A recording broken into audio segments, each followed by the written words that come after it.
Well, hello there, everybody. It is evening where I am. It's late October. Halloween is slightly less than a week away. And that always gets me to thinking about my childhood. And I was thinking today about my generation and how fortunate we were to have the children's programming that we did. Largely through PBS, because back in that day, we didn't have a gazillion channels and nothing to watch. We had, in my town, we had 2, 4, 5, 7, 9, 11, 13, and 52, and 28. 28 was KCET in my town, Los Angeles. And that was the PBS station. And we had, Sesame Street. We had the Electric Company. We had Mr. Rogers' Neighborhood. We had, we had so much back then. We had so many good teachers that we would get up early on Saturday mornings if it was on, or after school, we would have the time to go home and see these shows. And I remember these people inadvertently teaching us about inclusiveness, inclusivity, teaching us language, not only our own language, but giving us a few words in Spanish here and there, showing us about other cultures, talking to us about kindness, talking to us about how just because somebody had a different color skin didn't make them bad people. It just made them different. And that you could learn a lot if you just sat there and just let people be who they were. And I think about this a lot. I was out of that generation. I was not part of that generation that had Bill Nye the Science Guy or The Reading Rainbow, LeVar Burton. I came after that. But there were other people like Bob Ross and his Happy Little Trees. And what I think about more than anything else in this very dark time is about people like Steve Irwin, who was, and by the way, all of these people, I had to put this on my Post-it so I would remember, but all of these people were very humble people, very decent people.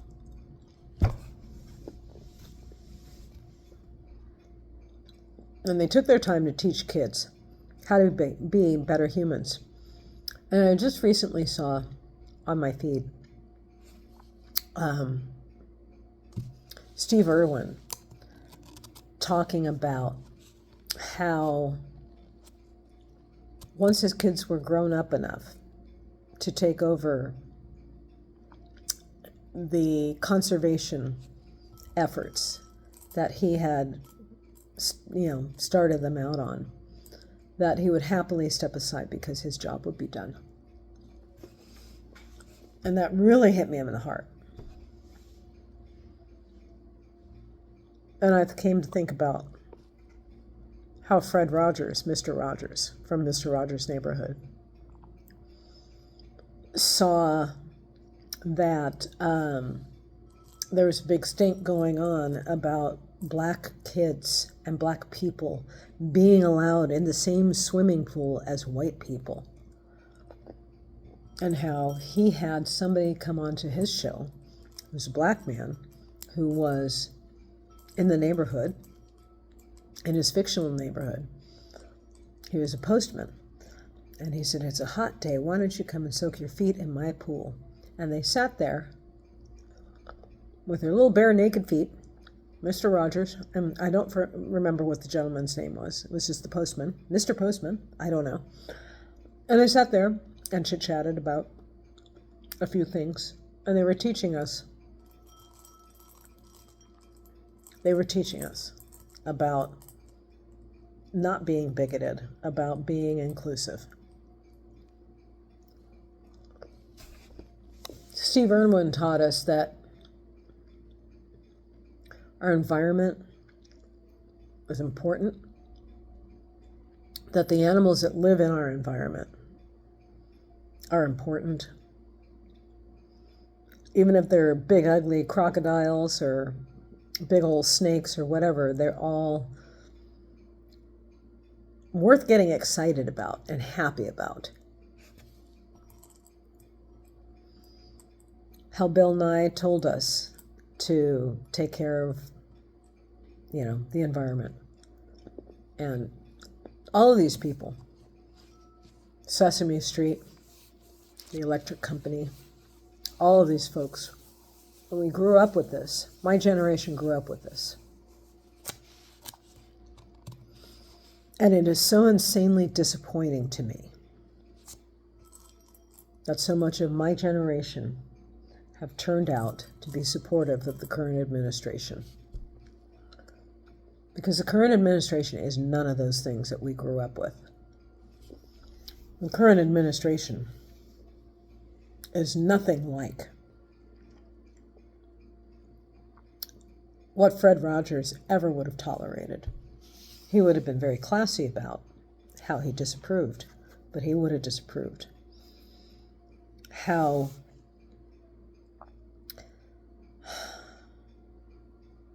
Big Bird would never have done any of this stuff. How all of the people who taught us kindness and all of these things, who some of them are gone now, such as Fred Rogers, how disappointed they would have been too. I think about that. And I've said, not very jokingly, that people who are supporting this regime, who are our age,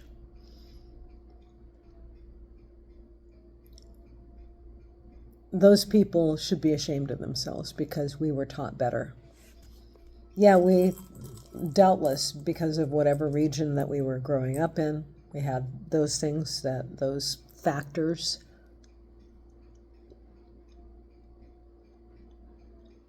To deal with. We did. We all had individual families that had their own problems, whether it be poverty or cruelty or whatever, but we still had Mr. Rogers' neighborhood to go and retreat to. We had the Reading Rainbow. Well, y'all did, I didn't. But you know what I'm driving at, right?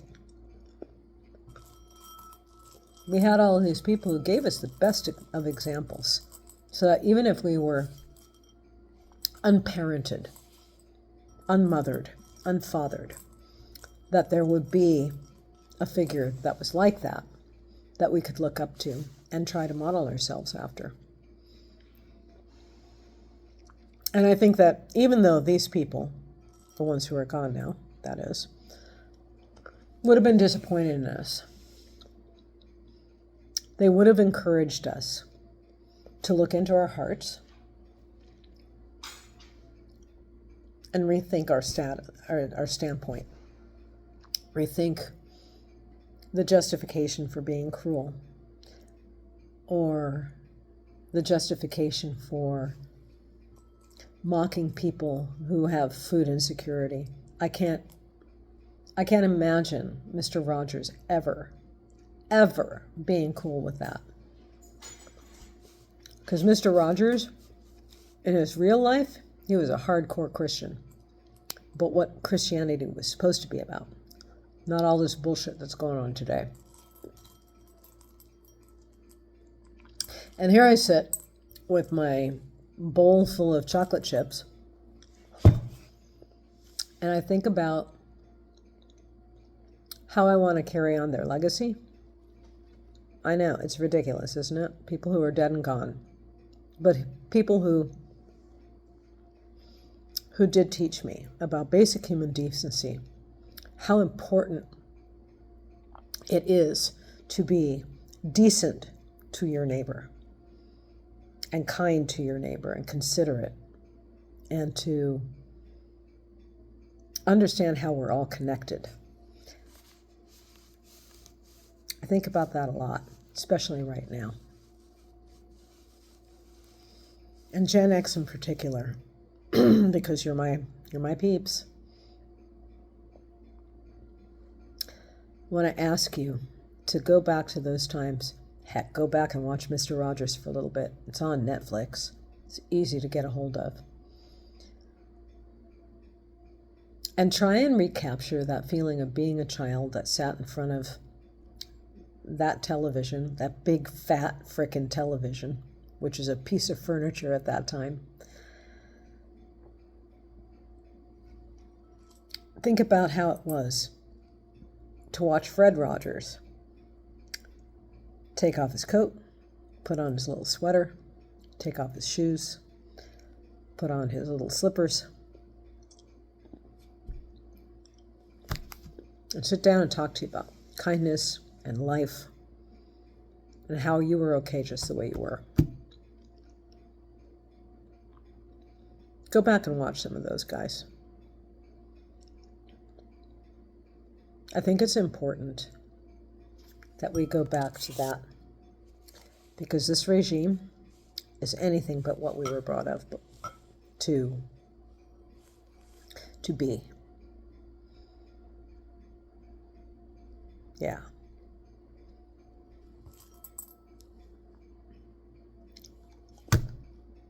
I hope you have a good night.